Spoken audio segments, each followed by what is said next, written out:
Sizler erteң Allah'ın aldına bargan кезде üç kişi keledi deydi cennetin aldına. Қақпасының алдында тұр, cennetin есігінің алдында тұр. Біреуі шәһид дейді, Алла жолында қаза болған. Біреуі ғалым дейді, біреуі жомарт кісі дейді, бай адам. Үшеуі келіп тұр дейді. Алла тағала ана шәһидтің мәртебесі биік қой енді.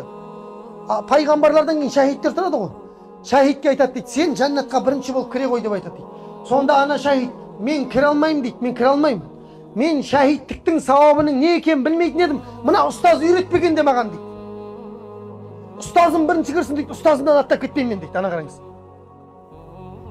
Ұстазын кіргізіп атса, ұстаз айтады дейді ғой, Раббым, мен ілім ала алмайтын едім, мына бай екен көмектеспеген де маған дейді. Менің тышқақ лағым жоқ еді деп айтады дейді. Мына кісі мені оқытты, осы кісінің себебімен мен ілім алдым, ғалым болдым. Менің артымнан қаншама адам ілесті. Бірінші осы кісі кірсін деп айтты дейді. Сонда бірінші бай екен кірді дейді, екінші ғалым, үшінші ана бірінші кіретін адам ең соңында кірді дейді. Міне көрдіңіздер ма? Ілім алуға шамасы жетпей жатқан адамдар, ілім алушыларға жәрдем беріңіздер.